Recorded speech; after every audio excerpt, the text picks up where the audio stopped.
Bonjour ou bonsoir à toutes et à tous. Merci d'être à nouveau au rendez-vous de l'émission Le Monde en 7 de ce samedi 16 mars 2019. On va parler de 3 sujets. L'Algérie, toujours, qui fait l'actualité sur le continent.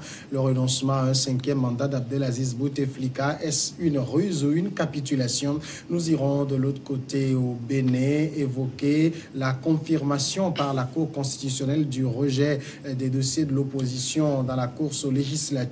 Que reste-t-il à faire maintenant? Et puis en seconde partie, on va parler du Togo, les locales avec ou sans réforme. Pour répondre à toutes ces questions, je reçois 2 invités ce soir. Ourna Nianta de l'Union pour la République, le parti au pouvoir. Ourna Nianta, bonjour. Bonjour. Pascal Ledo Agbové, expert en question de décentralisation et de développement, directeur exécutif de l'ONG Initiative des Jeunes pour le Développement. Bonjour. Bonjour, cher Samuel. Merci d'accepter l'invitation. On commence tout de suite avec l'Algérie. Je vous le disais, Abdelaziz Bouteflika, pour calmer la rue, a fait une annonce. Il ne briguera pas un 5e mandat, mais dans la foulée, il annonce la tenue d'une conférence nationale qui devrait se tenir au plus tard à la fin de cette année. Conférence nationale qui va permettre au pays de se doter d'une nouvelle constitution en vue d'une nouvelle présidentielle. Et tout cela, la rue ne semble pas l'accepter. Mais d'abord, le renoncement de ce 5e mandat. On va suivre ce reportage et revenir pour les discussions. Il n'y aura pas de 5e mandat et il n'en a jamais été question. Pour moi, mon état de santé et mon âge ne m'assignant comme ultime devoir envers le peuple algérien que la contribution à l'assise des fondations d'une nouvelle république en tant que cadre du nouveau système algérien que nous appelons de tous nos voeux. La rue a-t-elle eu finalement raison de sa décision? Sans doute. L'annonce est tombée lundi soir sur la chaîne d'État algérien. Bouteflika renonce à son 5e mandat. Sous pression d'une vague de contestation inédite depuis plusieurs semaines, le chef de l'État algérien dit avoir suivi le mouvement et comprendre les nombreuses motivations de ses compatriotes. Aussitôt, ce renoncement a été salué par un concert ininterrompu de klaxons dans le centre d'Alger.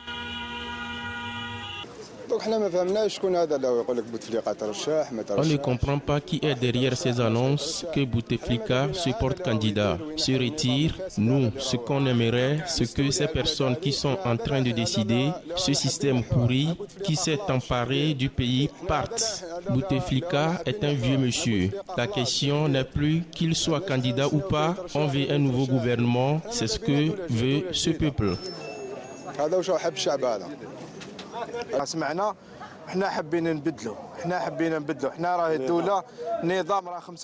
Nous, on veut du changement. 75% de la population est jeune. On veut changer et voir des jeunes. En ce moment, les membres du pouvoir n'ont pas moins de 60 ans. On veut le changement. On veut un jeune qui nous comprend.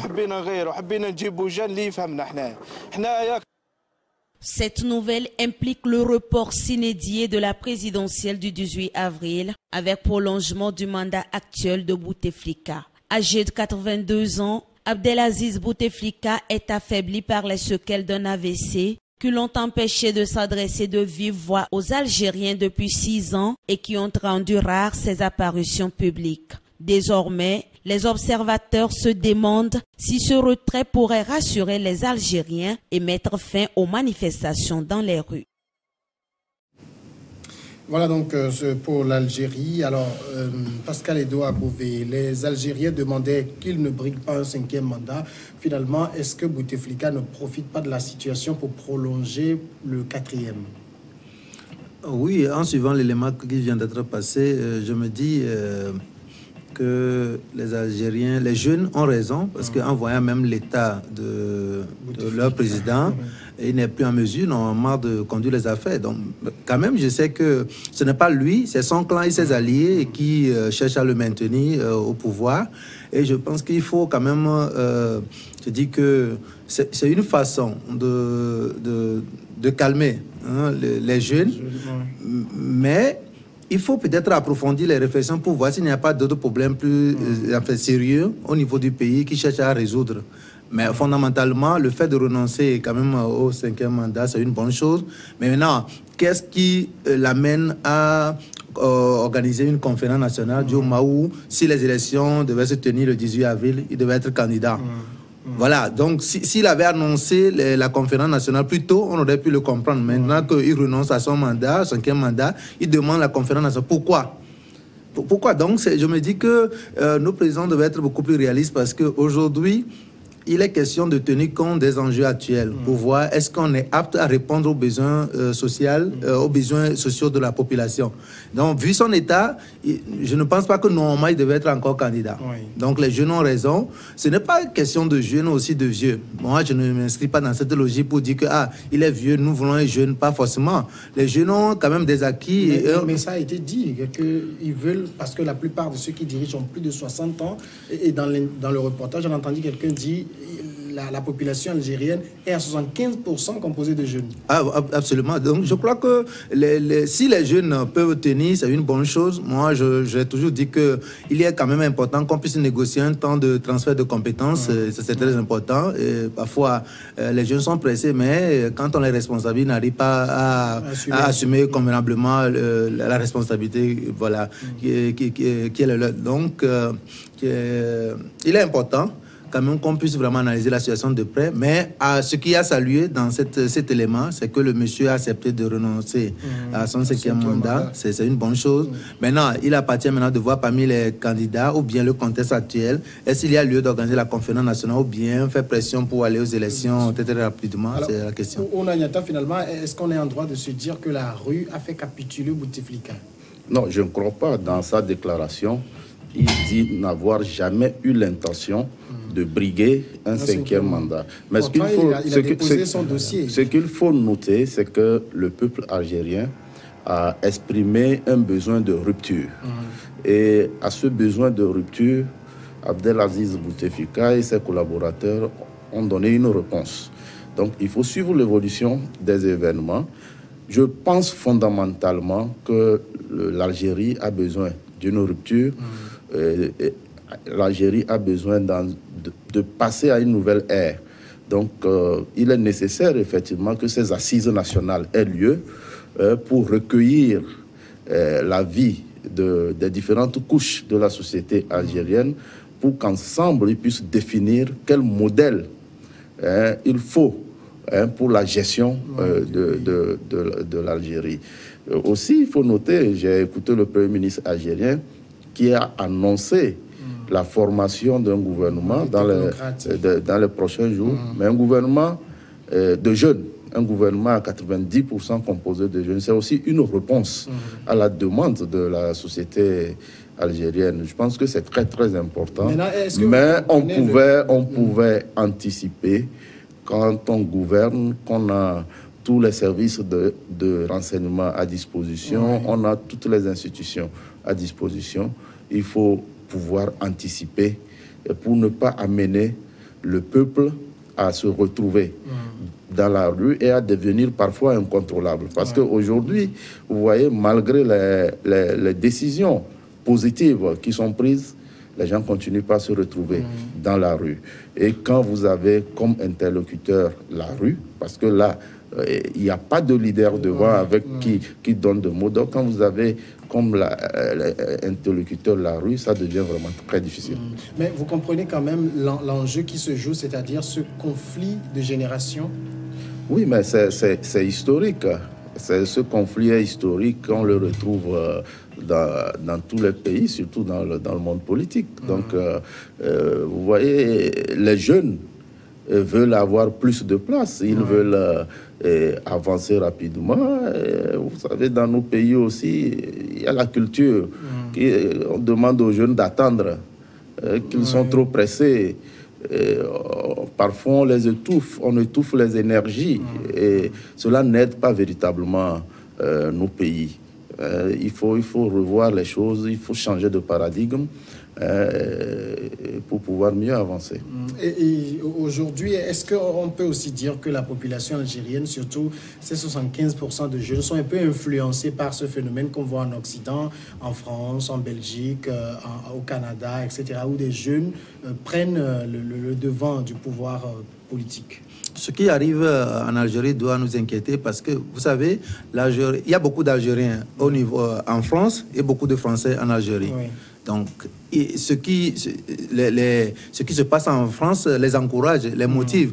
Et n'oubliez pas qu'il y a plus de pression des Algériens de France que ce qui se passe au niveau pays. Donc, aujourd'hui, le gouvernement, le président algérien doit savoir que les jeunes sont décidés et que s'il ne prend pas des mesures appropriées, les jeunes vont aller jusqu'au bout. Parce que il faut quand même savoir qu'il y a une différence entre ces pays arabes et nos pays ici, de l'Afrique de l'Ouest. Quand vous prenez la Tunisie, l'Algérie, le Maroc, la Libye et puis l'Égypte, ils sont des pays arabes et ces jeunes sont plus violents que les jeunes de nos pays, Togo, Ghana, Côte d'Ivoire, ici. Donc, nos présidents, peut-être les présidents de nos pays, n'ont pas des jeunes trop violents. En réalité, quand vous voyez les Togolais ne sont pas trop violents.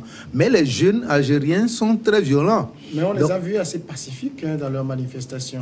Vous savez que c'est la nouvelle génération. Ils étaient pacifiques parce qu'ils étaient dans une logique. Ils ne sont pas là pour détruire leur pays, mais ils sont là pour exprimer librement leur opinion sur la situation politique. C'est ce qui a salué et c'est ce qu'on doit observer dans tous les pays. Ce n'est pas que si on sort pour exprimer son opinion, on doit casser les choses, on doit être violent. Non. Et ça aussi, ça dépend du système sécuritaire qui est mis en place pour encadrer ou bien écouter ces manifestants. Donc, tout dépend de la gestion qui se fait au niveau de chaque pays. Voilà. Alors, maintenant, on est clair, la rue n'a pas fait capituler Bouteflika, mais est-ce que Bouteflika n'a pas été plus rusé, finalement? Non, il n'a pas été... Dire qu'il a été rusé, non. Il a joué son rôle. Mais ce rôle, on te dit, ne fais pas un 4e mandat, tu proroges ne fais pas un 5e, mais tu proroges le 4e. Oui, c'est une personne âgée, il a le devoir de trouver une solution au problème aujourd'hui pour l'avenir de l'Algérie. Oui. Il ne sert à rien de dire qu'on va vite à une élection et tomber après dans des problèmes. Bon, est-ce qu'il s'agit d'aller vite à une élection? Non, parce que l'élection, il y a une date réglementaire et constitutionnelle. C'est pas... Oui, mais en tant que premier responsable du pays, et ayant constaté les enjeux et les difficultés de l'heure, il peut prendre une décision en toute responsabilité. Et je pense que c'est une violation de la Constitution. Oui, c'est le président candidat qui décide de reporter le scrutin. Oui, ça doit, si une telle décision doit avoir lieu, ça doit être en concertation avec toute la classe politique. Non, vu l'ampleur de la situation dans le pays, je pense que c'est une décision courageuse et responsable. Et maintenant, ils auront l'occasion, avec la classe politique, avec la société civile, en tout cas toutes les composantes de la société algérienne, de discuter de la manière dont il faut sortir de cette situation. La conférence qui est annoncée va permettre nécessairement à l'Algérie de passer à une nouvelle république. Oui. Il s'agira, d'après ce que j'ai entendu, de doter le pays de nouveaux tests, de revoir le fonctionnement institutionnel pour s'adapter au temps moderne. Donc, je pense que c'est à encourager. Maintenant, il revient au gouvernement de savoir communiquer pour amener la population à accepter leur solution de sortie, de crise. Donc, pour le moment, j'estime qu'ils sont sur la bonne voie. Il faut aussi noter, je ne vais pas revenir sur l'histoire de l'Algérie. Ouais. Il y a une institution qui n'intervient pas directement, l'armée qui est là. Qui a dit courant la semaine que l'armée et le peuple partagent les mêmes aspirations. Justement. C'est dans la même journée que Bouteflika annonce qu'il ne sera pas candidat. Donc c'est là où vous voyez que nous faisons trop d'erreurs en Afrique en déclarant théoriquement l'armée apolitique. Les États, même aux États-Unis, partout, les États sont soutenus par leur armée.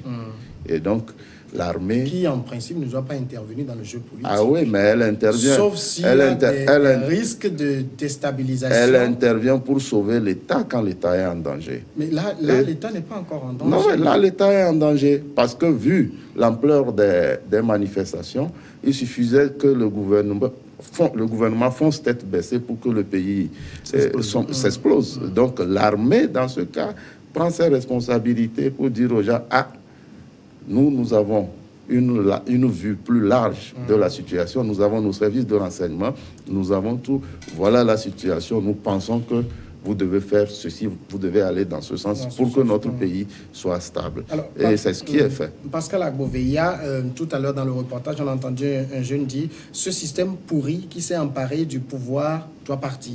Alors, si les gens demandent le départ du système et que Bouteflika leur propose ça, c'est en fait que le système continue, parce que c'est le système qui va organiser la conférence, donc va pouvoir avoir le temps de reprendre la main aussi.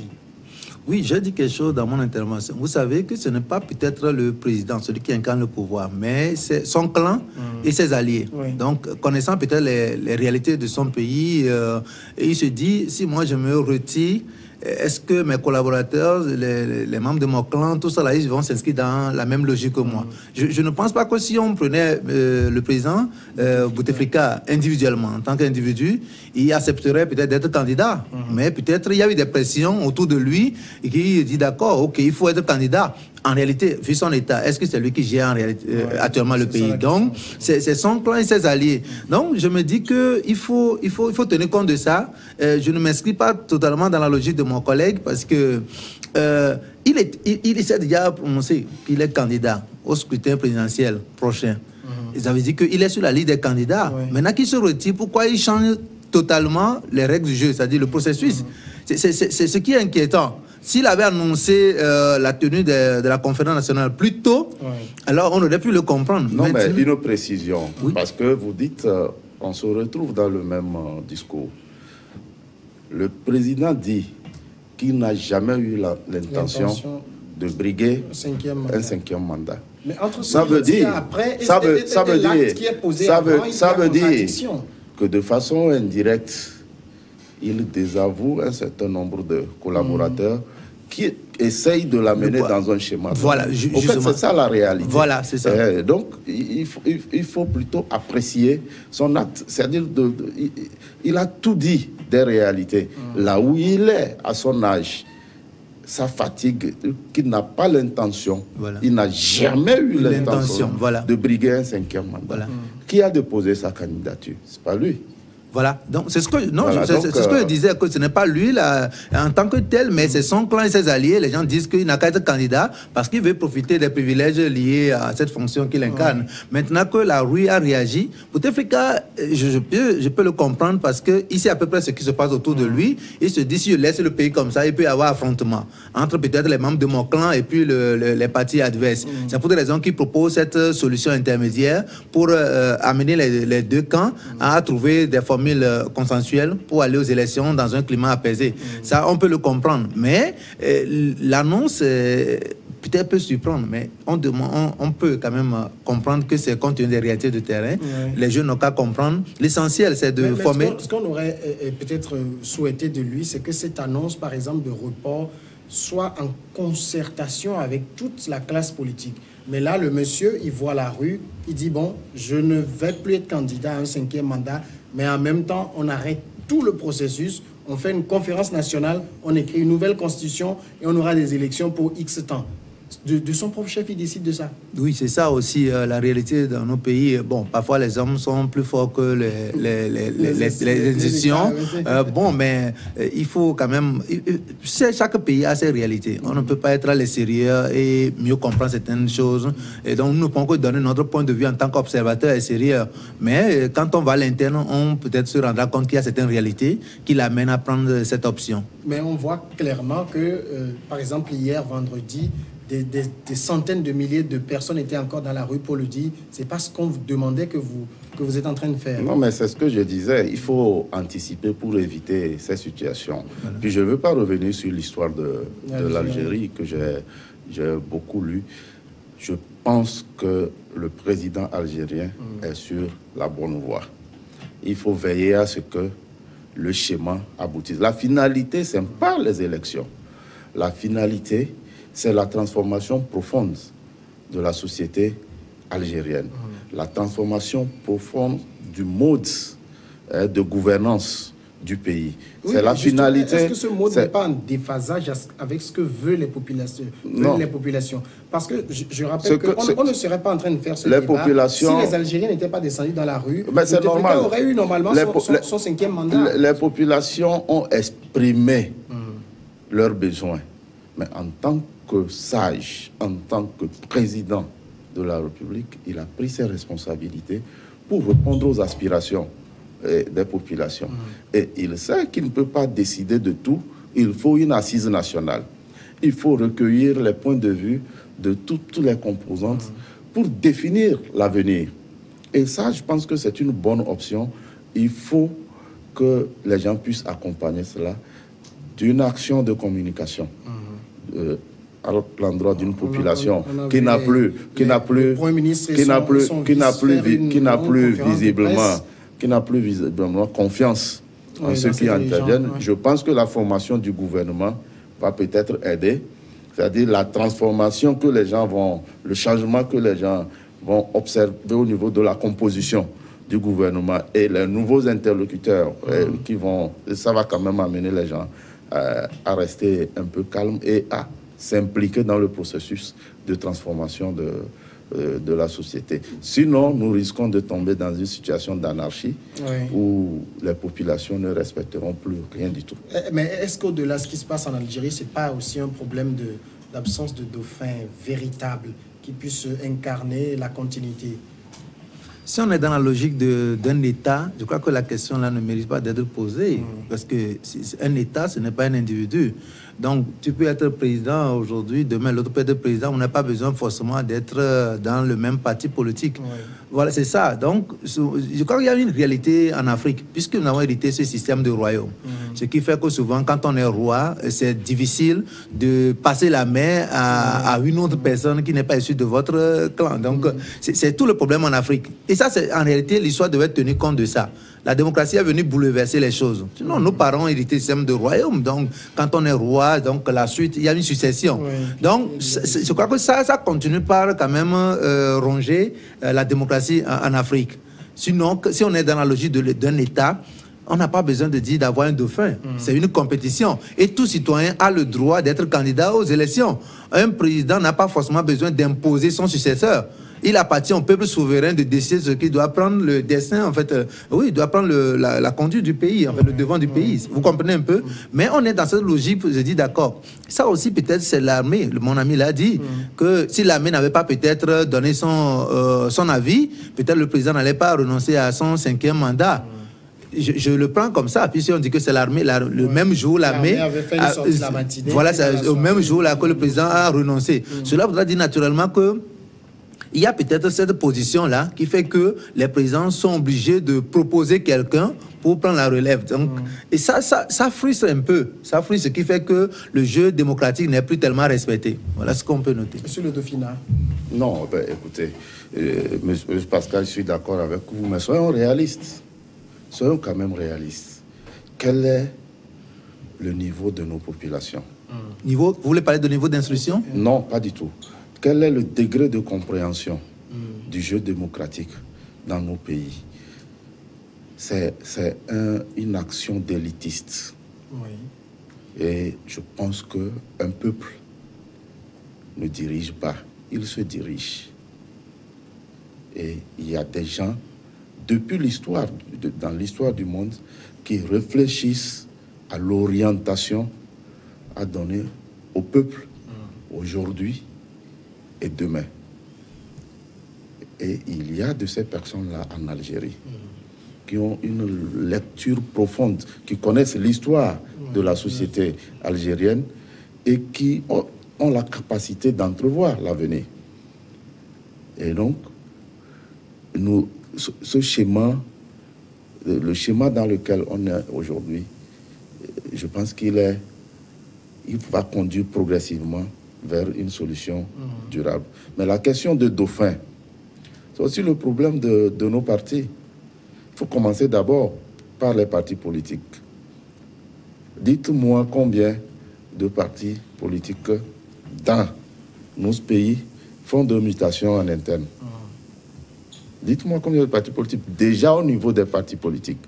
Quand les gens créent leur parti politique, ils tiennent le parti jusqu'au bout. Ils n'acceptent jamais céder la présidence du parti. Ils veulent être les candidats naturels du parti. Donc, il faut accepter que nous sommes à une étape de construction de nos démocraties. Et ça doit s'adapter, cette construction doit s'adapter à nos réalités socio-culturelles. Au fur et à mesure que nous faisons les expériences, nous allons tirer de nos réalités socio-culturelles, tirer un peu de ce qui se fait ailleurs, en tout cas de ceux qui nous ont apporté ce modèle, pour enfin arriver à notre forme de démocratie. Elle ne peut pas, la gouvernance de nos pays, des pays, ne peut jamais être quelque chose d'universel, parce que les sociétés diffèrent les unes des autres, même si le contact amène à faire certaines choses ensemble, il y a des réalités profondes liées à notre culture, voilà. Mais est-ce qu'on est sûr quand même que la rue va rester aussi sage qu'elle est pour le moment dans l'avenir? Oui, je crois que si on n'est pas proactif et que la rue prend le devant de revendications, souvent c'est difficile à gérer parce que là, vous n'avez pas d'interlocuteur en tant que tel. Même s'il y a des leaders devant, ils ne peuvent pas analyser les choses de manière objective. Ils sont obligés de céder à la pression, c'est-à-dire que voilà, de la rue. Et ça fausse parfois les règles du jeu. Donc, il appartient quand même à nos politiques d'être proactifs, c'est-à-dire que prévenir certaines situations.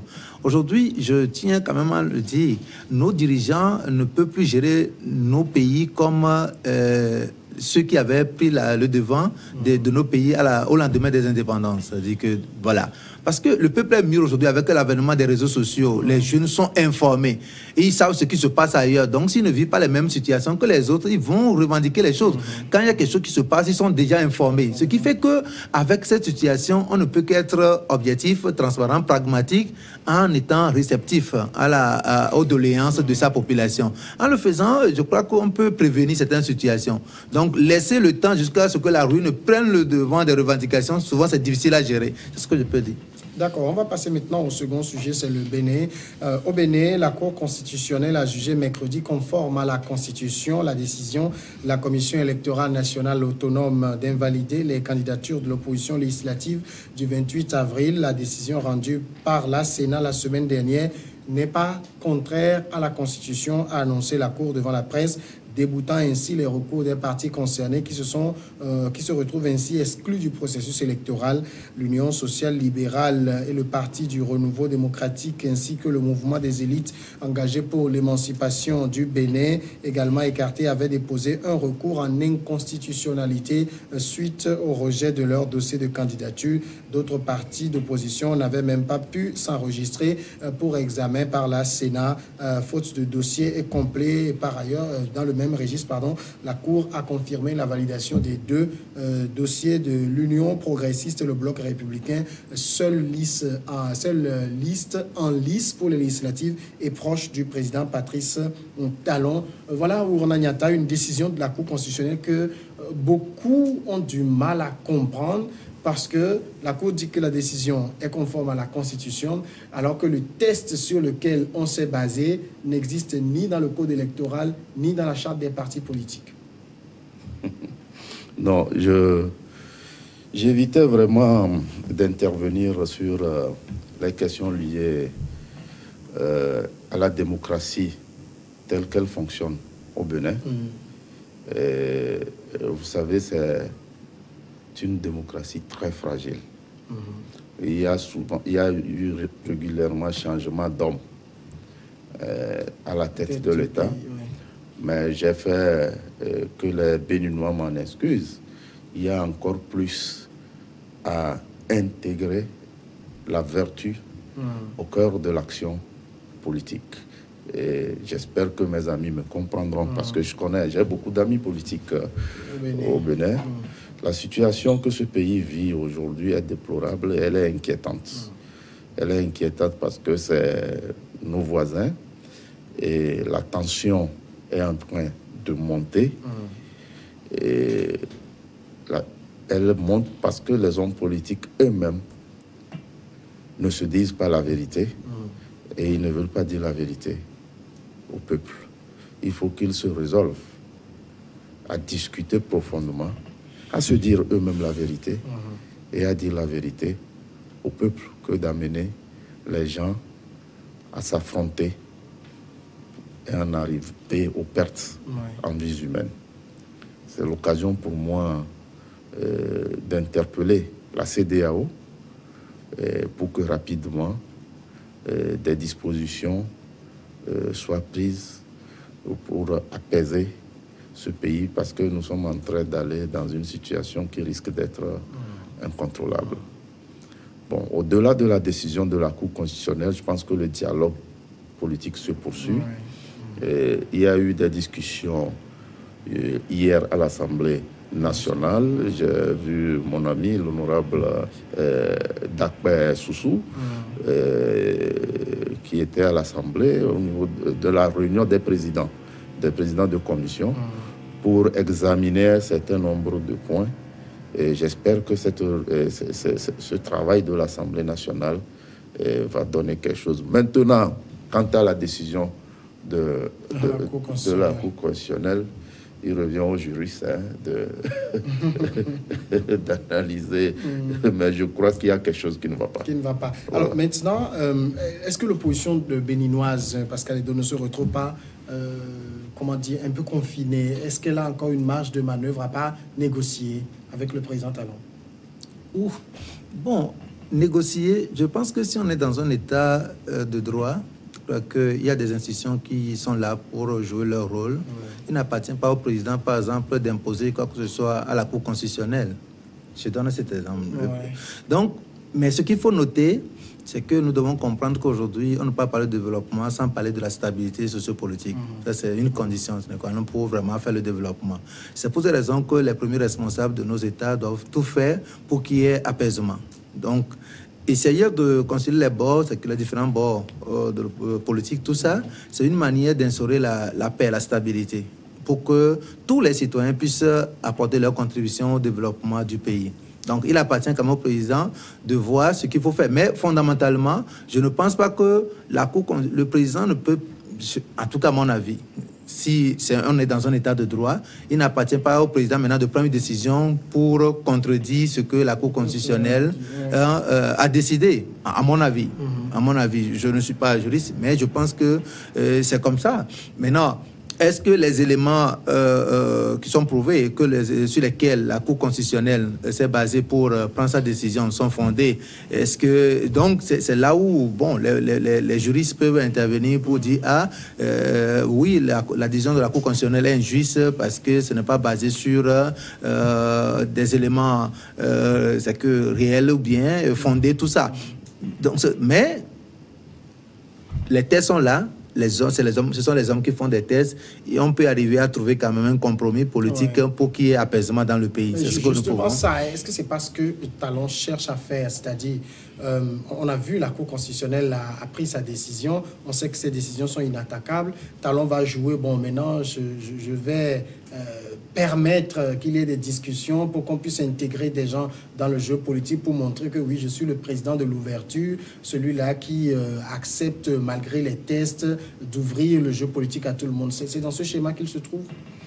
Non, le problème se trouve ailleurs. Vous savez, après l'élection de Talon, j'ai soulevé une inquiétude qui est passée sur une chaîne béninoise. Nous avons un problème. Il y a un bouleversement inquiétant. C'est la transformation des hommes d'affaires en hommes politiques. En fait, c'est la réalité. en réalité. C'est le fond du problème au Bénin. On ne peut pas diriger un pays comme un chef d'entreprise. Non, ça ne fonctionne pas de la même façon. Sur certains aspects, oui, mais ça ne fonctionne pas de la même façon. C'est la réalité, c'est le fond même du problème au Bénin. Et la méthodologie Talon est une méthodologie d'homme d'affaires et il faut qu'il se ravise un peu. Et même ses proches le disent, essayent quand même de voir qu'en réalité, il passe un peu à côté. Aujourd'hui, en termes de popularité, il a vraiment chuté. Il a vraiment chuté par rapport à l'espoir nourri à son arrivée au pouvoir. Et il a beaucoup de conflits d'intérêts avec les gens dans le pays. C'est une réalité parce que je connais un peu le pays au niveau des affaires.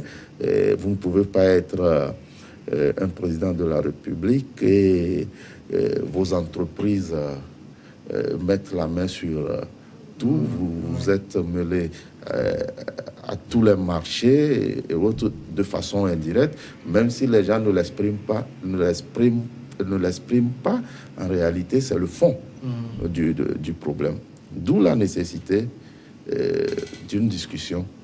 Et ce que je dis, il faut se tenir un langage franc, se dire des vérités. Voilà. Maintenant, cette discussion, c'est ce que je dis, Talon restera le maître du jeu et va se poser en rassembleur, celui qui veut trouver les solutions. Oui, il peut s'agir d'une stratégie politique du président Talon, mais je me dis que si nous sommes dans un état de droit, les choses ne doivent pas se faire comme ça. Donc, le pays est régi par des institutions qui sont là pour jouer leur rôle. Maintenant, comme l'a dit mon ami, s'il y a des non-dits, donc il faut essayer d'être sincère. Parce que le pays appartient à tous les Béninois. Donc chaque Béninois a le droit de se sentir à l'aise et de jouir, de faire ses affaires, mais de bénéficier des atouts que lui offre le pays. Donc s'il y a des réalités comme ça, je crois que ce sont des choses à éviter. Il va falloir que le président Talon puisse quand même comprendre que le Bénin a essayé de mettre en place, concevoir sa démocratie avant son arrivée au pouvoir, et il a intérêt à faire en sorte que cette démocratie puisse vraiment évoluer pour permettre au pays de fonctionner normalement, éviter les problèmes politiques. Bon, les problèmes politiques seront toujours là, mais maintenir la stabilité politique, ça c'est un élément important. La paix pour que le pays puisse avancer. Sinon, lui-même, il n'a pas intérêt à mettre le pays sur la braise. Est-ce que c'est pas quand même dangereux qu'on ait des élections et il n'y a aucun parti d'opposition en cause? Les deux autorisés sont de la mouvance présidentielle. Non, le problème n'est pas à ce niveau. L'opposition peut décider de ne pas participer. Non, mais là, on a proprement écarté avec une élection. Les règles du jeu. Oui, non, c'est ce que je dis. C'est-à-dire, mais là, les conditions dans lesquelles déjà les réformes engagées au niveau du code électoral n'ont pas reçu, ces réformes n'ont pas été acceptées par l'ensemble de la classe politique. Bien entendu, quand on fait les réformes, ce n'est pas tout le monde qui adhère, mais il faut dire que ces réformes surprennent plus d'un. Mais nous qui ne sommes pas, nous on n'est pas au Bénin, mais vraiment, quand vous lisez ça, c'est quand même extraordinaire. Hein? Même au niveau de la caution et puis tout ça, mais le jeu politique devient un business, ça devient un commerce, ça devient... S'il faut mettre autant de sous pour aller à une élection législative, s'il faut mettre autant de sous pour aller à une élection présidentielle, ça veut dire que nous devons être tous hommes d'affaires avant de nous engager en politique. Mais il y a un problème. Et il faut ramener la vertu au cœur de l'action politique. Voilà, c'est pas... l'homme d'affaires raisonne en termes d'argent, mais l'homme politique fonde son action sur une idéologie et il y a la vertu au fond de l'action. Donc, il faut vraiment que le président Talon, s'il veut être un homme politique, qu'il enlève sa veste d'homme d'affaires et qu'il se retrouve dans les règles du jeu politique. Alors maintenant, dans le cas, la question que faire, est-ce qu'il appartient maintenant à l'opposition de faire un pas vers le président pour qu'il y ait des ouvertures, ou c'est dans l'autre sens que ça doit se faire? Comme moi je le dis, moi je m'inscris toujours, moi je suis un acteur neutre, je m'inscris dans la logique d'un état de droit. Si une institution de la République prend une décision, et si les éléments, les arguments sont fondés, tout ça, s'il appartient au président de changer la décision de la Cour constitutionnelle. Si demain, l'opposition se tourne vers le président prend des initiatives pour changer la décision, demain les Béninois vont encore critiquer que le président Talon est au-dessus de toutes les institutions de la République. Moi, c'est ma logique. Oui. C'est ma logique. Mais quand la décision est injuste aussi... Si la décision est injuste, est-ce que les décisions de la Cour constitutionnelle peuvent être remises en cause par le chef de l'État? Je ne sais pas. Faudrait que je ne sais pas. Donc, par exemple, aux États-Unis, je ne pense pas que c'est possible. Donc, il faut des institutions fortes. Maintenant, avant d'en arriver là, est-ce que des négociations ont été menées en amont, comme le disait mon ami tout à l'heure, pour revoir le cadre? Ou bien ce n'était pas fait à dessein pour que les gens ne soient pas présentés aux élections? Si c'est le cas, en tout cas, c'est ce que beaucoup disent, hein, parce qu'il semblerait que Talon n'est pas très sûr de gagner, d'avoir la majorité. Il fallait utiliser tous les moyens pour écarter ses adversaires. Voilà, donc je ne pense pas que l'opposition devrait attendre jusqu'à ce point avant de commencer peut-être à négocier ou bien à prendre des mesures qui s'imposent. Mais là, on est arrivé. Je pense qu'il faut quand même reconnaître que le Bénin est un État et donc les institutions fonctionnent normalement de manière indépendante. Si c'est le cas, je ne pense pas que c'est le moment où l'opposition doit aller maintenant vers le président pour négocier quoi que ce soit. Et je ne suis pas sûr que le président aussi agirait dans ce sens-là. Est-ce que l'opposition béninoise s'est fait surprendre? Non. Elle a vu venir la situation. Mais je pense qu'à un moment donné, j'ai eu la chance de discuter avec certains acteurs de part et d'autre.